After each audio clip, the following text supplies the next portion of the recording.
rolling down the highway, feeling the breeze, exploring all the beauty from the outback to the seas. Sunset on the coast, moonlight on the road, the Aussie landscape is a sight to behold. This is the journey of a lifetime with the RV travel show. So buckle up, hit the gas, and get ready to roam. It's time to explore Australia. Welcome back, campers, for another episode of Free and Budget Campsites in Queensland. Righto, for new viewers, my name's Peter and I'm travelling around this beautiful country of ours, road testing campsites, caravan parks, anywhere I can leave my bus for a budget so I can save a bit of money and pass that information on to you. Look, before we get right into it, hit that subscribe button, which is a free playlist so you don't lose my channel, for all you glampers out there that don't know about the subscribe button. Righto, you wouldn't believe it, I found a gem today. It is called, believe it or not, as you can see behind me, Glebe Weir. And it's approximately around 92 to 100 kilometres away from Theodore and around 50 k's away from Tamarune. So it's not too bad. It's in the western part of Queensland itself. Not too far, of course, but what a gem it is. It's got showers. It's got toilets. And guess what? It's got power. Yes. Power for 16 bucks every night here. And once I show you the views that you get around this area, fantastic. Seriously, it is beautiful. As you can hear the bird noise. Look, on the way in here, the road's a bit single lane. It is a bit bumpy here and there. You've got to go across a few flood crossings and stuff, but don't be scared. Look, if it's pissing down rain around this area, I'd advise you to be very careful when you're coming in here, because most of the road causeways and the floodways are going to be over water. So you're best off getting out of your vehicle, walk it first, and then drive across it. Bit of a safety tip 101. But even still, you'll see the views. Oh, it's beautiful. Every campsite's got fire pits. Oh, look, I can't give it a thumbs up enough. Anyway, let's get in there and have a look. What do you reckon? Let's get out of here. Woohoo!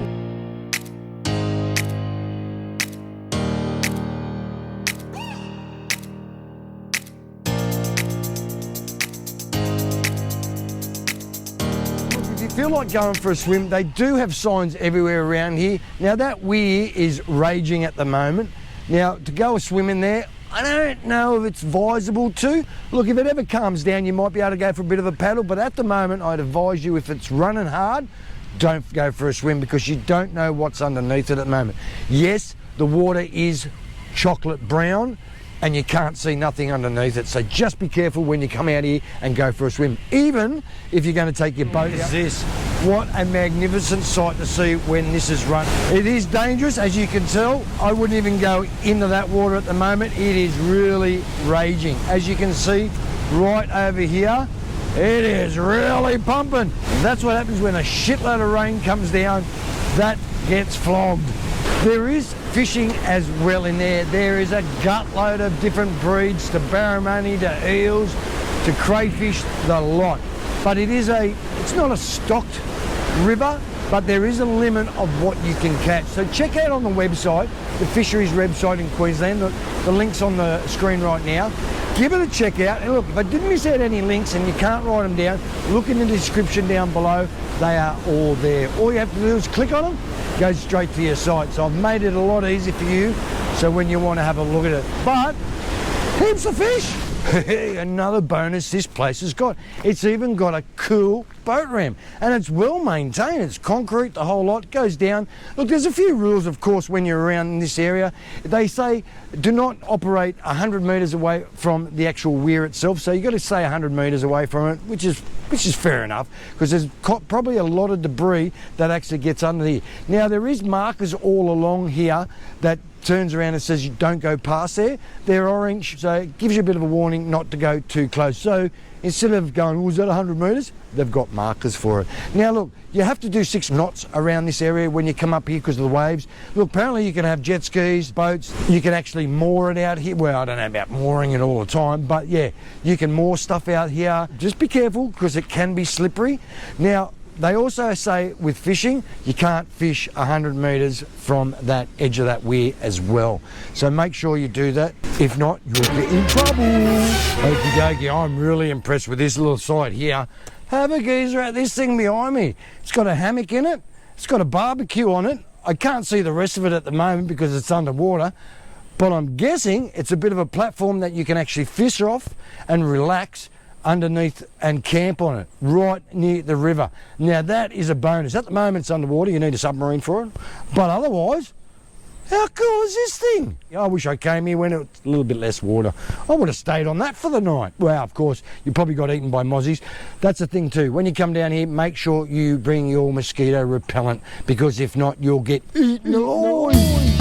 Where you pay. Now, you come to the old set of toilets over there. There's two types of toilets. There's a new set over there, which I'll show you very shortly. And these are the old set, which I'll also show you very shortly. But here are the forms here. You get them out of the top box where it says new envelopes, and they fit perfectly in the old pay box. Now all they ask you for is your name, your phone number, your registration, and the date you actually visit. Put your coins, put notes in there, and slip it in the bottom thing. Now, righto, if you have a problem with this site at all, give the Banana Shire a ring. Now, the phone number's on screen right now, but I'll read it out for you anyway. It's 499 29500. Now, there is an after hours number, which is a mobile number, which is 0447 29233. Now, give them a ring if there's a problem with either the water or anything around here. They'll come out ASAP with helicopters, with international rescue to get it done. No, they won't come out here with international rescue or helicopter, but they'll actually eventually get out here and sort it out. How cool is that? So you've got a backup.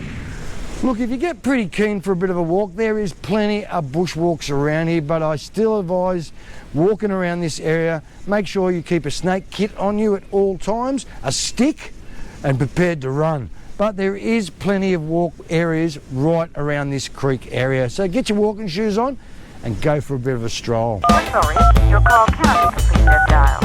Righto, the phone reception out this way. Look, the phone reception, look, you're only going to get 3G out here. I did do a speed test for you, and it's the download speed is 2.43. Not very good, not even to check your emails.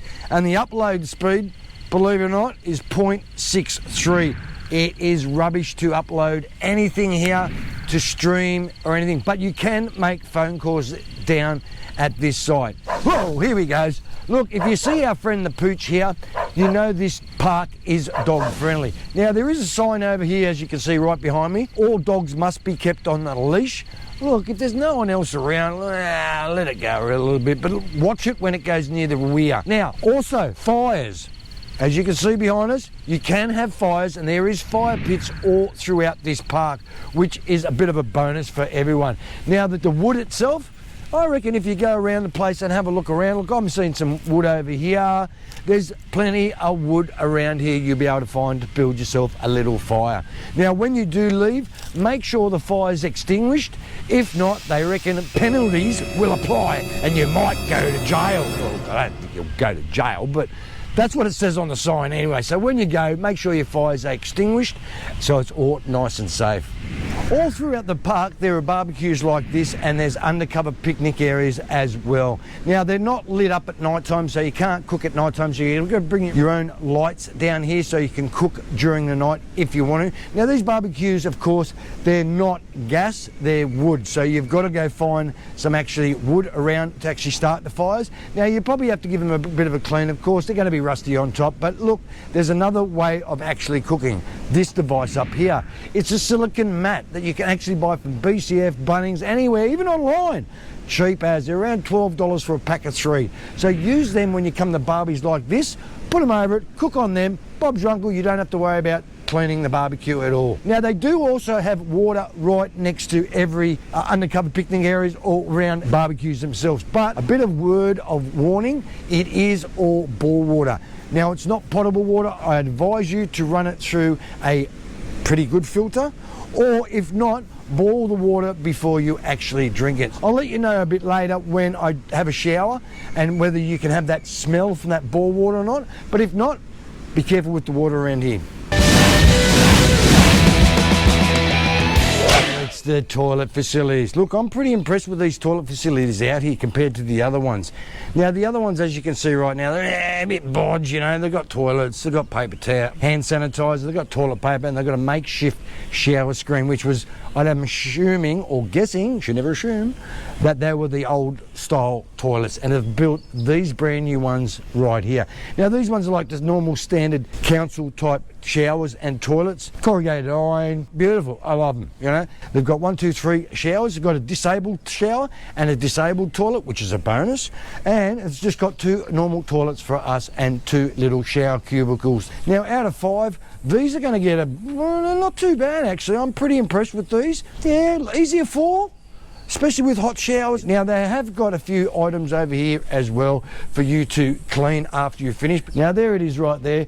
Well, after you finish with it, get the mop, give it a quick little bit of a going over, and Bob's your uncle. It's great for the next person. Leave it in better condition that you started with. How's that? That's a better way of doing it. Rightio, it's come to that part of the show again, the bins. Look, I'm counting around here, 1, 2, 3, 4, 5.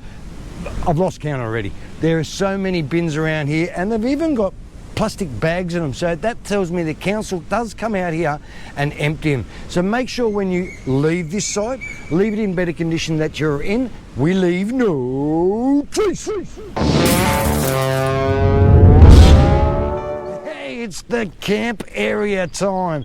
Now where I've picked, I reckon I've got the best spot. Well, actually, the blokes behind us, they got the best spot, I think, but it is a great little spot. It's right near the power box, which I'll show you eventually throughout the show, the power boxes and stuff. I didn't even have to level up my van. Now, some of these other parking spots around here, you probably have to level your van up a little bit. So if you park down halfway towards the creek area, you'll have to level up your van. But otherwise, these campsites are fantastic. Now, there is a lot of shaded trees around here, so if you don't want solar, just park under there, you've got the shade at least. But if you're close enough to actually park to the meter boxes, you're laughing. The powered areas. How cool is this?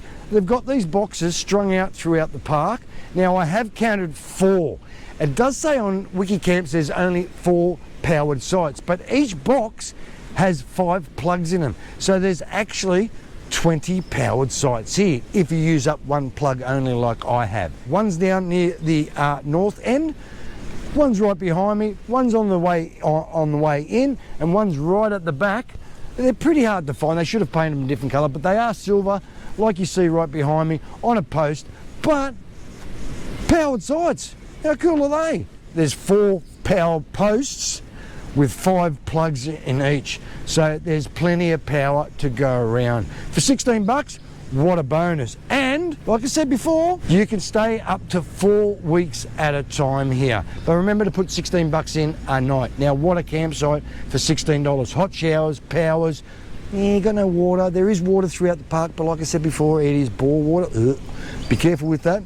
And there's fishing, boat ramps, the lot. I thought I'd show you another little camp spot right near this actual main camp spot.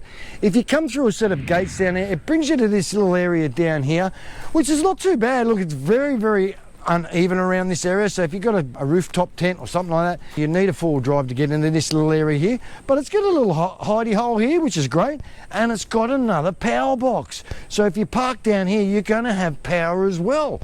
I reckon this is a great little campsite. Radio clambers, if you like the video of Glebe Weir, which I reckon it's a bonus. It is a really nice area to camp. So do yourself a favour, pull your finger out, get out up here. Like I said before, it's between Theodore and Taroom. Of course, Taroom's a little bit closer, but what a great campsite. It's off the main highway, around 30 kilometres. Look, do yourself a favour, come out here, it is fantastic. All right, if you like the videos, give us a thumbs up, turn the notification on, and hit that free subscribe button, and I'll talk to you soon. Have a great weekend.